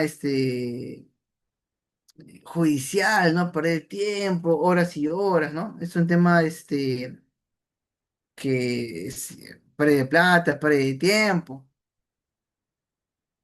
Así que yo siempre considero de que lo último que tienen que hacer es la vía jurisdiccional, sea arbitral o sea, pues, judicial. Siente, conversa, mantente tranquilo, ¿no? Al momento de llevar a cabo una etapa de negociación. Pero si tú eres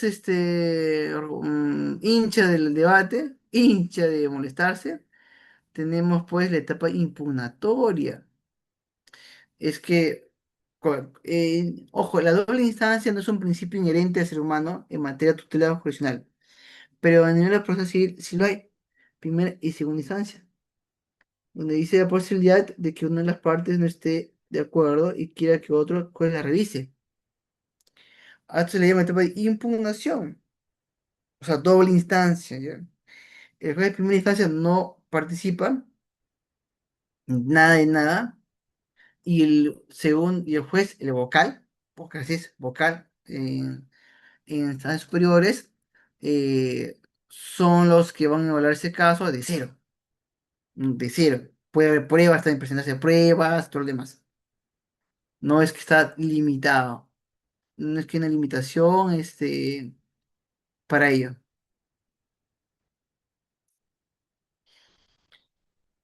La revisión sale solo sobre los puntos que fueron cuestionados. Permite volver y evaluar el caso para asegurarse que la decisión haya sido justa. Tantos casos que siempre apela y a veces ese mismo resultado, pero algunas veces cambia, ¿no? cambia este sentido, como se comenta. Muy bien.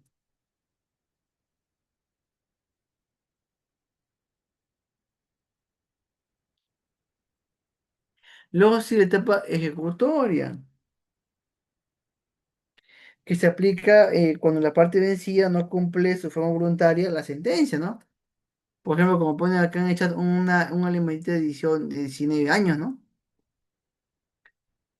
Entonces, ten presente ese aspecto y detalle. Pregunta, me dice, doctor, una pregunta. Si el juez en la etapa decisoria advierte un vicio de nulidad absoluta no alegado por las partes, está obligado a pronunciarse de oficio, aun cuando ello suponga fallar sobre un extremo no discutido, o debe respetar irrestrictamente el principio de congruencia, como se compatibiliza con este principio con no y curia. Lo que pasa es que no se compatibiliza con ni uno ni el otro, ¿ah? Está vinculado al tema de nulidad de oficio. El juez puede plantear la nulidad de oficio, pero de acuerdo al noveno plena cláusula civil, plantear nulidad de oficio, alegarla, va a conllevar a que tenga él la obligación de notificar a la otra parte, diciéndole, oye, por si acaso, me has prestado un contrato falso.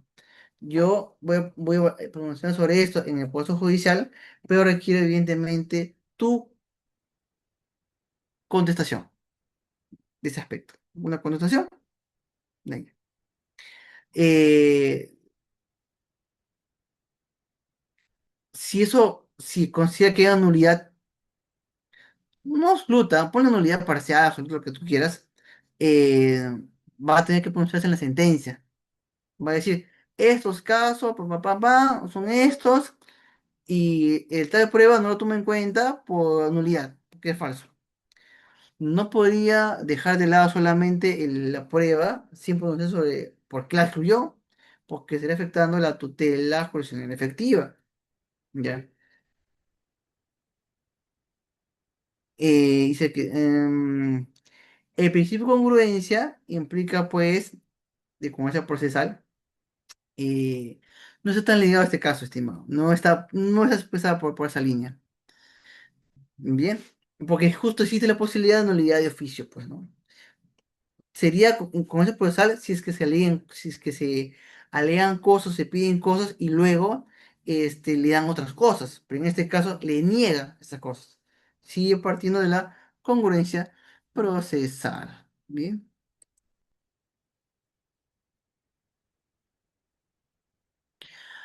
La ejecución de la sentencia es primordial y eso tiene que venir en la parte privada como en la parte pública. Ninguno de los dos puede dejarse de lado, sea por tiempo electoral, sea porque no tenga plata o lo que fuera. Tiene que justamente cumplir una sentencia, que es parte de la tutela de la jurisdicción efectiva. Ahora, mis ojos, sí, sí, tus ojos, a que te presenten de que el proceso civil son tres: sumarísimo, abreviado y conocimiento, desde el año 93, pero las etapas y plazos de esta estructura de proceso está regulada, si bien en el Código Procesal Civil, pues va a manejarse, digamos, de manera larga, amplia, con visibilidad plena. La demanda, contesta la demanda, si no contesta, queda rebelde, o si contesta, puede contestar meramente, o reconvenir, o sea, contrademandar. Y si contrademanda, notifica a la contraparte, que es la demandante, esta contesta la convención, y si es que no contesta la convención, se considera rebelde, ¿ya? Rebelde. O sea, puede haber rebeldía tanto en la parte demandante como en la parte demandada. Y todo eso va a generar, pues, que exista un saneamiento procesal para luego fijar los puntos controvertidos y admisión de medios probatorios, ¿no? Ahí justo es donde se determina, pues, la valoración de la nulidad o no de las, digamos, de las pruebas presentadas. Luego viene sí, audiencia de actuaciones probatorios, que realmente si es en papel no es que actúe, sino que tú hablas, tú comentas. Sentencia y apelación. En materia de proceso abreviado, es prácticamente casi lo mismo. ¿Ya? Condición de demanda, rebeldía, reconvención, contestación de la reconvención, rebeldía, y luego eso llevaría al sanamiento procesal. Fijación de puntos controvertidos, audiencia, sentencia y apelación. Por ejemplo, la prescripción adquisitiva de dominio es un proceso abreviado. Mejor de propiedad también. Si luego de nulidad de contrato, si es un proceso de conocimiento. Pero ojo, esto que te comento aquí, que es sacado también del EP, es del Código Procesal Civil, pero ha salido una ley en 2022, bueno, 20, que aludía a la implementación de la oralidad, de los juicios litigación oral, pues. Y por eso el procedimiento en el nuevo sistema de litigación oral, en el conocimiento derivado, va cambiando. Ojo, los plazos no es el problema, el tema es la carga procesal.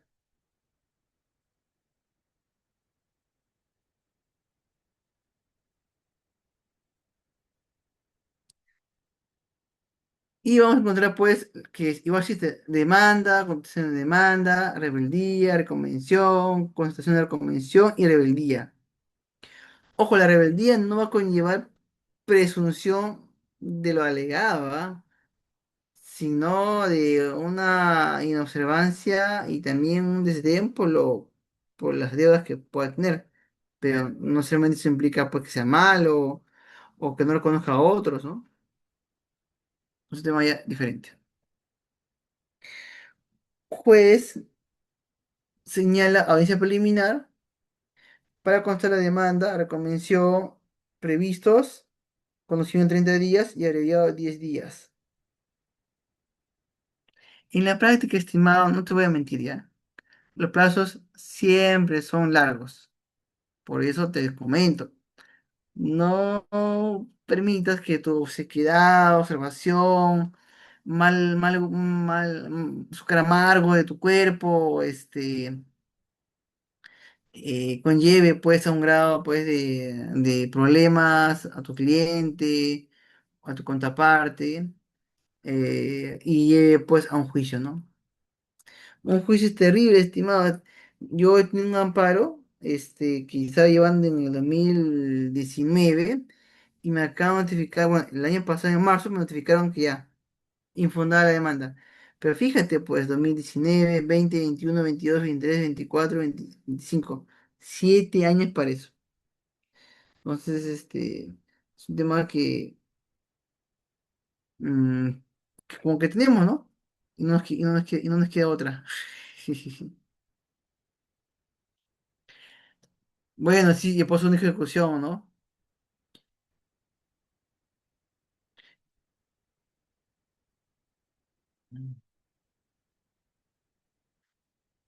Ah, ya, no se preocupe, Fabiola.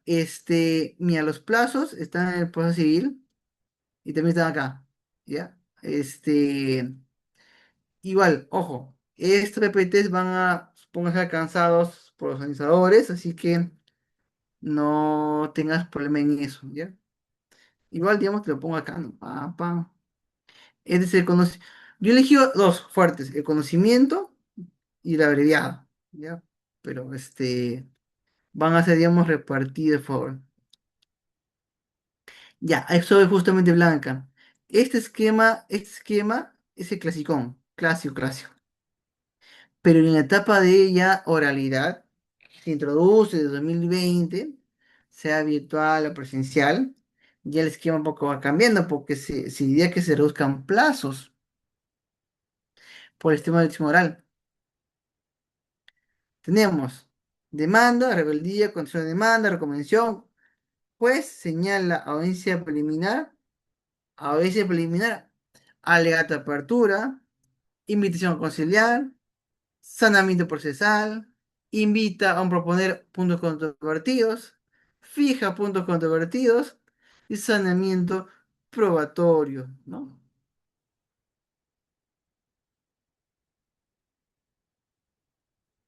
Ya está. Aquí se encuentra, estimado. Bien. Ahora, en ese aspecto, pues, se sanea, pues veamos pues la parte, vamos por acá, ya, vamos a hacer justamente, en la parte de saneamiento procesal, es justo donde tenemos excepciones y cuestiones previas, ¿no? Donde justamente va a evaluarse dentro de ese marco de la audiencia preliminar. Está por acá.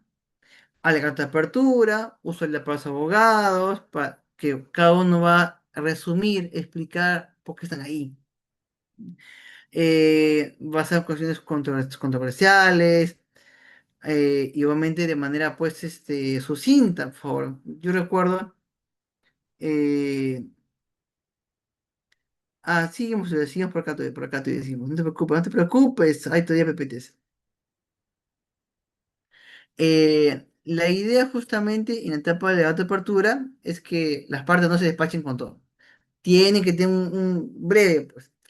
Yo recuerdo que en la audiencia de pues Carguancho, con el Domingo Pérez, le decía, señor, sea breve, porque la idea es que use la palabra cuando presenta la teoría del caso, o sea, que presenta el punto de vista del abogado, cómo ve el caso para llevar a cabo una sentencia, no es muy larga, pues. Debe ser, digamos, coherente, como un cuento, ¿no? Como un cuento. Pasó esto, esto pasó, esto pasó. No le cuentes cómo te sentiste. Es un error, digamos, muy constante. Siempre quieren decir cómo se siente el afectado. Eso no interesa en este momento, ¿ya? Interesa justamente el caso, los hechos y su vinculación con lo jurídico. Y luego vamos a explicar, digamos, la invitación a conciliar, ¿no? Si es posible conciliar, ¿no?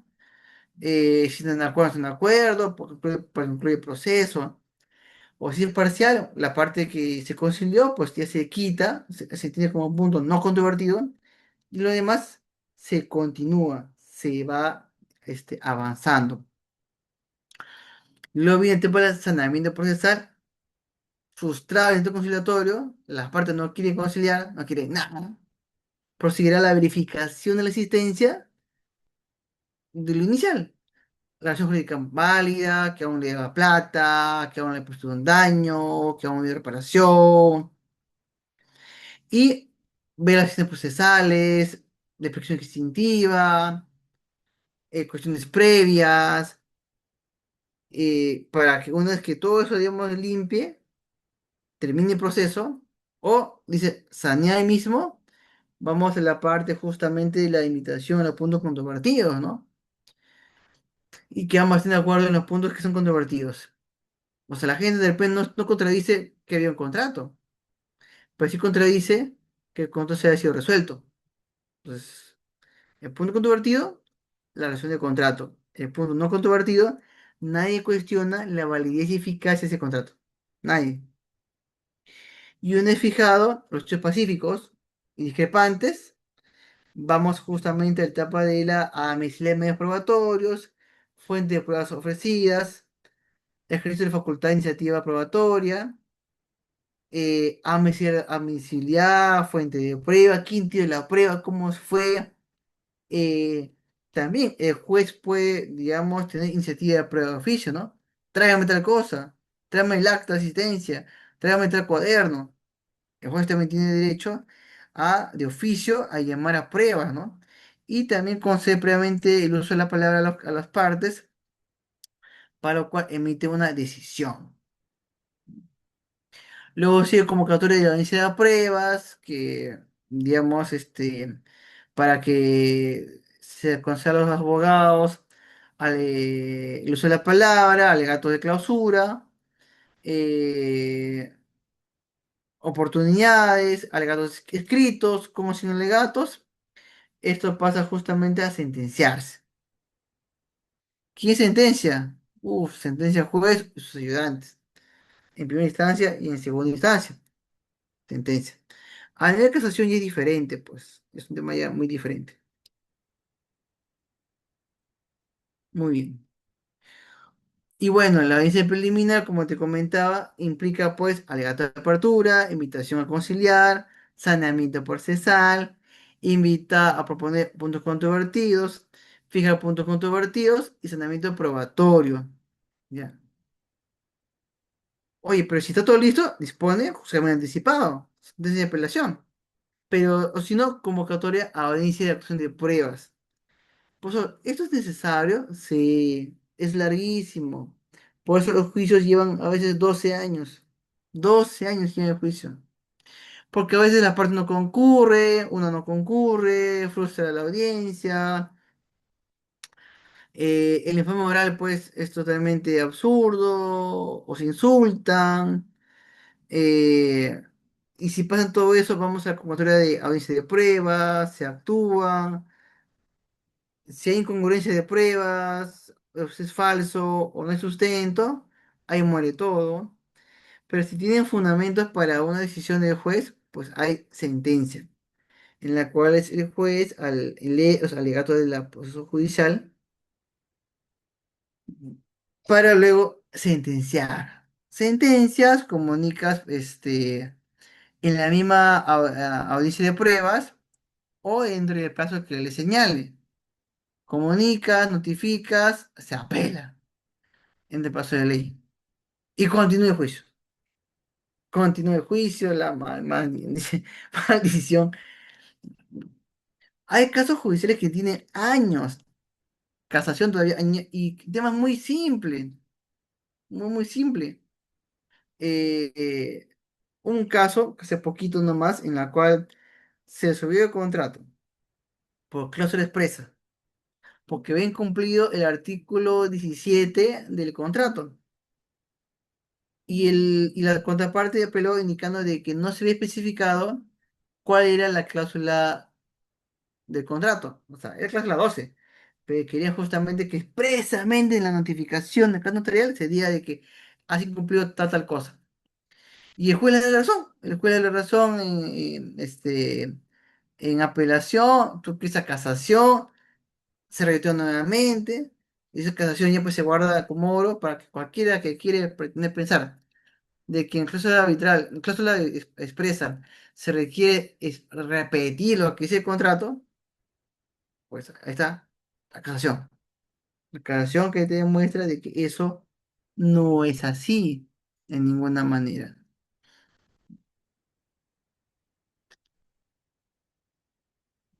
Ah, bueno, también esto, la demora también es notificaciones, no devuelve el juzgado pronto. Es más, y eso es terrible, por ejemplo, en el tema de las cautelares, pues. Es otro problema. Hay un caso en el cual se ejecutó la cautelar y cuando queríamos apelar la cautelar, nos decía, espera que lo notificó la cautelar. ¿Y cuándo va a ser? Tenemos cada procesal. ¿Así? ¿Y por qué como que has ejecutado una cautelar bien presentada y para notificarme me dice que te vas a demorar un montón? Porque sin notificarme y no puedo apelar. Queja para que suelte la notificación y se pueda justamente apelar la medida cautelar, ¿no? Pero son patologías, estimados, son distorsiones que es un tema más de personas que la norma, ¿no? No es que la norma sea totalmente mala o absurda. Claro está, pues que, norma, que hay artículos que no se entienden, que artículos pues dañados, pero la idea digamos que sí sirven en sí, en algo.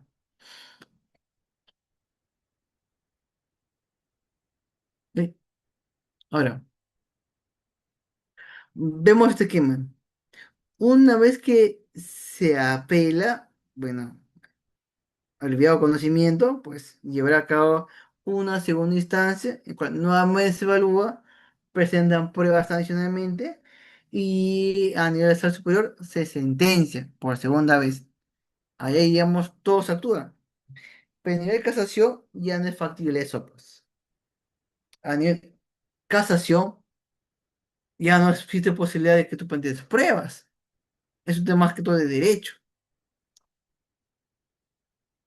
Y a veces, digamos, el abogado te dice, ¿no? Oye, ya no apeles, ya no cabe, ya no tiene sentido, ya perdiste, ¿no? Y dándole, sigue dándole que no, que sí, que vamos a apelar, vamos a... Estimados, hay que ser sinceros, ¿ah? A veces me ha tocado, mis amigos, de que el juicio se ha perdido ante la demanda, porque el demandado estaba muerto, hizo cosas malas, mal, mal, mal. Entonces, a veces uno dice, por ejemplo, en el Estado pierde arbitrajes, que es una forma judicial aparte, ¿no? Pero eso no es porque el abogado litigante sea malo, sino porque la entidad, este, la entidad pues está mal, o sea, no tiene ningún arreglo, ni un arreglo tiene. Cuando es así, pues no importa qué tan abogado seas, vas a perder. No tienes otra oportunidad de hacer eso. Otra. No. Pregunto, dice acá. Estimado doctor, ¿puedo contestar una demanda si me ha notificado en mi domicilio cuando estaba de viaje? Después de un mes, tomo conocimiento de la demanda. ¿Puedo contestar la demanda? Ah, buena pregunta. Y eso voy. ¿Es obligatorio que el juzgado te tenga que encontrar en tu casa para que la notificación sea válida? No. Tú puedes estar de viaje, de matrimonio, luna de miel, pero si es justo, se te ha notificado en el domicilio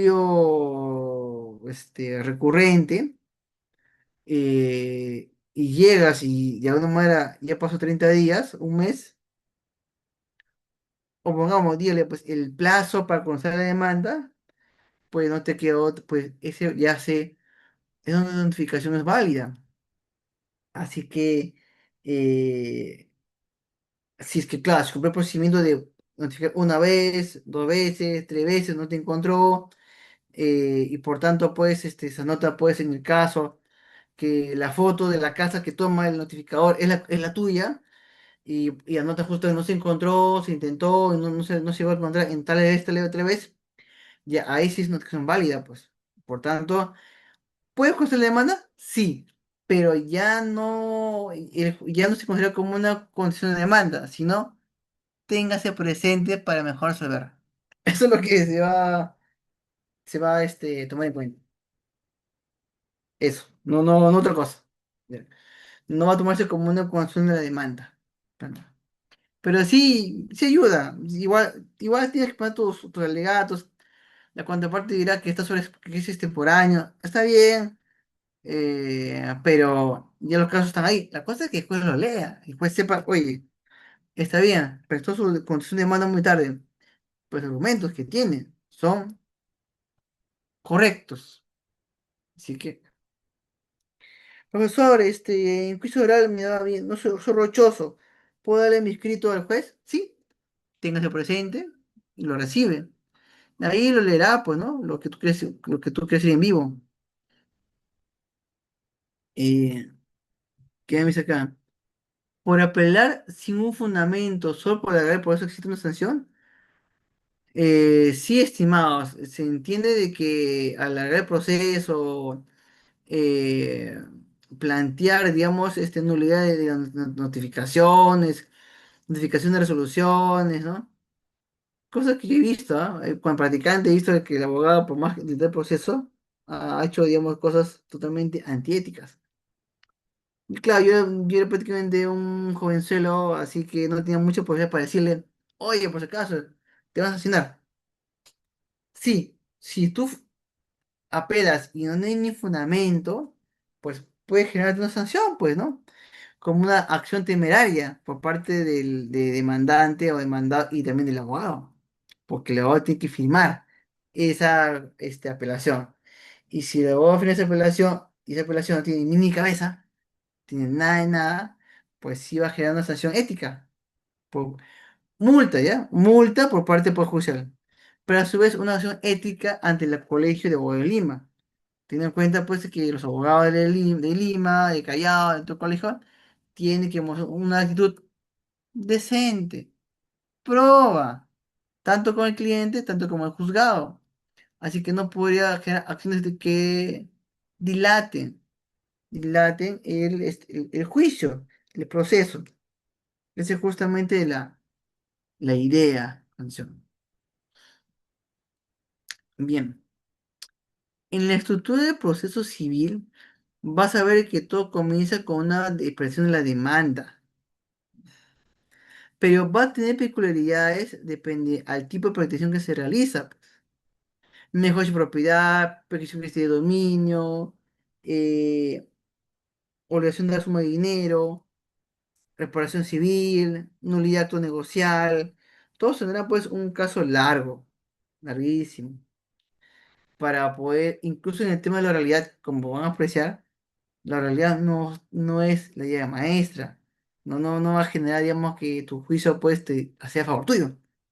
La realidad simplemente ayuda a las partes a que sea más comprensible y una más trato directo con el juez, quien en ese momento incluso puede dar sentencia, ¿no? Reservando su fundamento posteriormente, para que se involucren, para que termine que él también es parte del proceso judicial y la administración de justicia.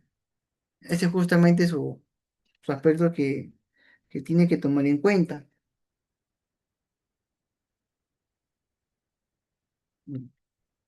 ¿Y los plenos canceros civiles influyen algo en las pruebas de proceso civil? Sí, sí influye. Por ejemplo, el tema de la nulidad de oficio, como te comentaba. Antes solo se evaluaba en la considerando la sentencia. Ahora tiene que declararse tal como está. Declararse la nulidad de oficio de tal acto, tal documentos, ¿no? Para mejor saber en el caso judicial.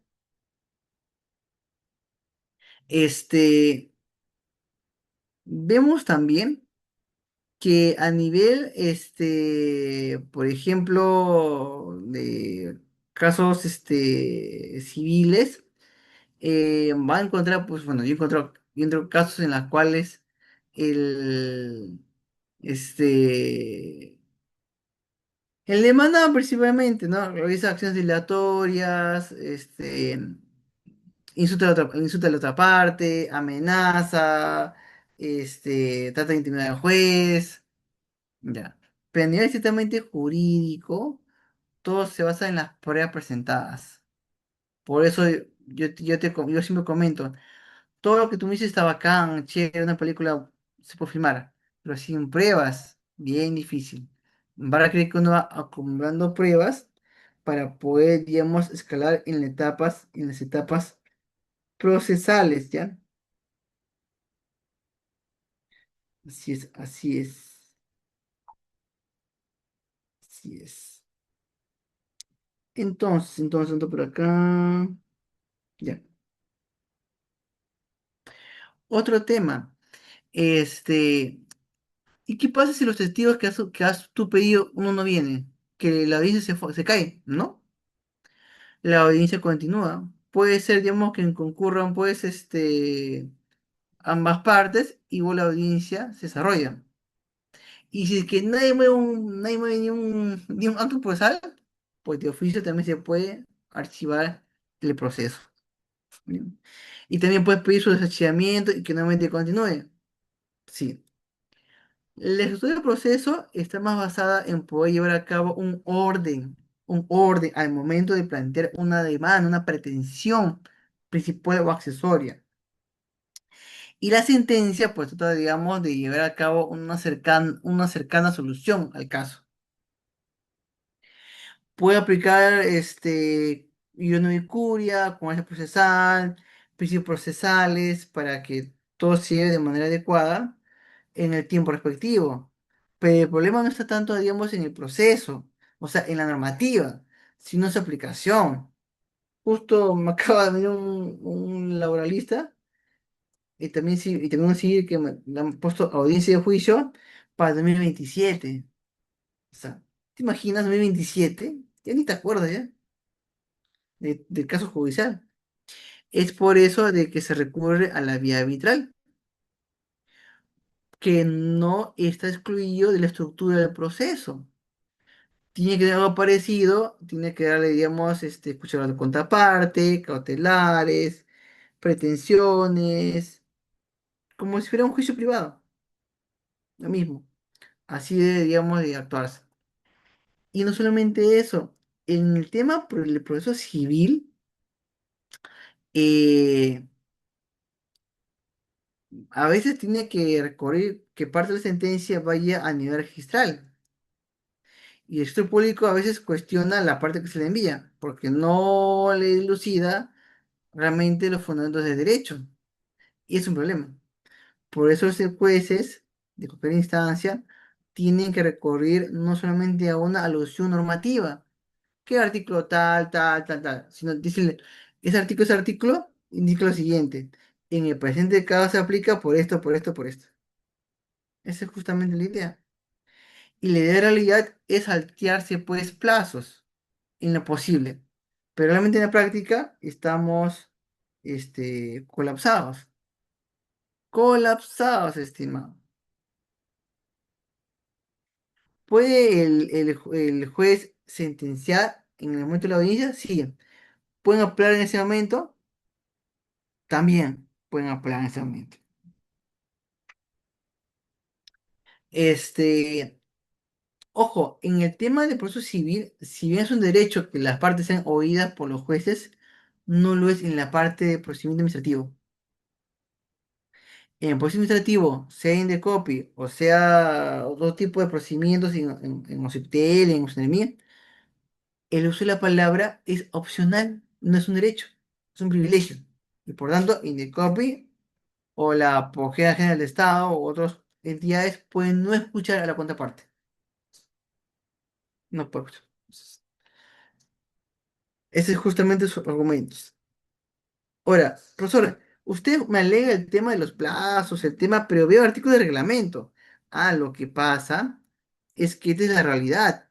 Y estos artículos que te comento no es CPC, es de la Resolución Administrativa de 2020, que es el Reglamento de Actuación para los módulos civiles corporativos de litigación oral y los procedimientos de actuación del juzgado de paz letrado de modo civil, de los juzgados civiles de modo civil y la Sala Superior de modo civil corporativo de litigación oral, en que se prioriza la oralidad en el procedimiento civil, la concentración de algunas etapas procesales en las distintas audiencias y en la intermediación procesal. Bien, es por eso que el esquema no es como ese, no es chiquito, es largo, largo es mi largo, pero puede ser reemplazado por las intervenciones orales, ¿no? O sea, participación oral de las partes, sea virtual o sea presencial, con terno principalmente. O sea, eso no entiendo, ¿ya? Pero tienen con terno y identificación de las partes que actúan pues en el juicio, ¿no? Muy bien, muy bien. Eh, fin. Fin. Hasta aquí, digamos, mi exposición del tema de la tutela procesal, bueno, tutela jurisdiccional y estructura del proceso civil. Obviamente muchas cosas en el tintero, he tratado de hacerlo de manera más incidiendo en la parte casuística, práctica, más que un tema de problemas en cada etapa. He encontrado algunas, pero claro, no todas lo son, pues, ¿no? Ya en las siguientes audiencias o en las siguientes clases tiene más, más enfoque en cada etapa del proceso, ¿no? Para que sea más coyuntura, más relevante en en ese momento, en ese aspecto. Eh, ¿Qué más? Conclusiones. Conclusiones. Mientras que van justamente pasando la toma de lista de asistencia. La tutela jurisdiccional, que es inherente, que es efectiva, es inherente, o sea, pertenece a su protección y su respeto en cualquier tipo de procedimiento, proceso o evaluación de una persona que pueda cargar una sanción, sea preso, sea dar su dinero, sea también impedimento o inhabilitación a un cargo público. Y en los tres se requiere una tutela procesal efectiva. Eso implica que las personas accedan a la tutela nacional de los jueces, jueces competentes, jueces que tú puedas conocer, y a su vez que la sentencia que se emita puede ser garantizada en su ejecución. por parte de los particulares y por parte del Estado. En el marco de ello, eh, va a generar justamente los aspectos, no está por acá, te voy a pasar ya, el, que la estructura del proceso civil va a tener que garantizar la tutela jurisdiccional efectiva, que exista una demanda, contrademanda, posibilidad de solucionar conflictos previamente a la sentencia, a determinar qué puntos son controvertidos o no. O sea, estar de acuerdo en cuál es el problema, porque a veces los problemas no son tales, son simplemente falta de criterio o ambigüedad o mala comunicación a base de representantes que a veces cambian las empresas, ¿no? Pero realmente en el fondo es posible que se pueda solucionar con un trato directo, con una adenda. Pues si es así, el juicio seguirá y bueno, pues el juicio va a durar todo lo que tenga que durar y si es que tú no le impulsas, porque es impulso de parte, salvo en el tema de alimentos, va a generar que se archive como corresponde. Muy bien, habiendo acabado la lectura, las preguntas, imposición, y siendo las 9:30, doy paso al círculo de abogados, por favor, para que pueda culminar esta presentación.